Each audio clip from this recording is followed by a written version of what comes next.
लश्कर में से एक आवाज बुलंद होती है, तमाम किश्तियां जला दो। दुश्मनों के हमला करने का खतरा होने के बावजूद उसकी फौज ने फौरी तौर पर हुक्म की तामील की। मेरे बहादुर शेरों, हम यहाँ अल्लाह का पैगाम फैलाने के लिए आए हैं। अब दुश्मन हमारे सामने है और समंदर पीछे। हम अल्लाह के मकसद के लिए लड़ेंगे, या तो हम फतयाब होंगे या शहीद। फरार होने के तमाम जराए खत्म हो चुके हैं। जंग शुरू होने से पहले वो अपनी फौज से खिताब करते हुए गरज पड़ा। तारिक बिन जियाद अल्जीरिया के बर्बर कबीले से ताल्लुक रखने वाला एक बहादुर मर्द मुजाहिद था। कुछ उर्सा पहले उसने ख्वाब में हुजूर सल्लल्लाहु अलैहि वसल्लम को देखा, जो फरमा रहे थे, हिम्मत करो ए तारिक, और जो कुछ तुम्हारा मुकद्दर है उसे पूरा करो।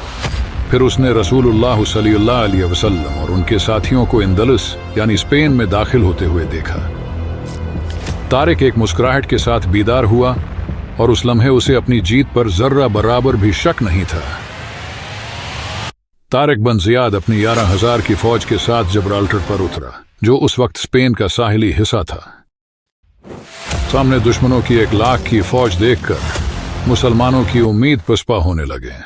तारिक बिन जियाद ने जब अपनी फौज की नाउमीदी को देखा तो फौरन अपनी तमाम किश्तियां जलाने का हुक्म दिया और फिर मुजाहिदीन से तारीखी और हलचल मचा देने वाला खिताब किया। इसके बाद दोनों फौजें मैदान जंग में आमने सामने हुए, जहां बादशाह रोड्रिक को शिकस्त हुई और उसे कत्ल कर दिया गया। तारिक बिन जियाद ने अपनी फौज को 4 हिस्सों में तकसीम किया, जिसने आहिस्ता आहिस्ता कुर्तबा, मर्सिया और सारागोसा को फतह कर लिया। तारिक बिन जियाद खुद तेजी से टोलेडो की तरफ बढ़ा। शहर ने बगैर किसी मुजाहमत के हथियार डाल दिए। अजीम फतेह की खबर सुनकर कमांडर मूसा बिन नसीर 18,000 की एक और बड़ी फौज के साथ स्पेन की तरफ रवाना हुआ।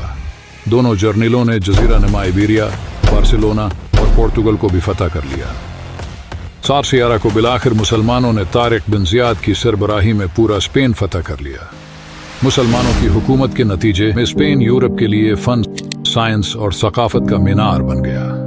मस्जिदें, महलात, बागात, हिस्पताल और लाइब्रेरियां बनाई गईं। मुसलमान तकरीबन 1000 साल तक इस दुनिया में एक अजीम ताकत रहे। इल्म हिकमत, सियासत, जहानत और दौलत के हवाले से कोई कौम इनका मुकाबला नहीं कर सकती थी। तारीख गवाह है कि मुसलमान पर मुत्तहिद होते थे तो दुनिया की कोई कौम या सल्तनत मुसलमानों का मुकाबला नहीं कर सकती थी। तो मुसलमान आज इतनी पुस्ती का शिकार क्यों हैं? सबसे पहले मुसलमानों को खुदा की आखिरी किताब यानी कुरान मजीद सौंपा गया। ये महज एक किताब नहीं है, ये हक और बातिल का फैसला करने के लिए खुदा की तरफ से नाजिल करदा पैमाना है। मुसलमानों को चाहिए कि वो अपने तमाम मजहबी इख्तिलाफात को इसके सामने पेश करें और जो भी फैसला आए उसे बिला झिझक कबूल करें। लेकिन बदकिस्मती से गुज़िश्ता कई सदियों से मुसलमान अपने अकायद व अमाल में कुरान को ये दर्जा नहीं दे सके, और यही वजह है कि आज मुसलमान इस पस्ती का शिकार हैं।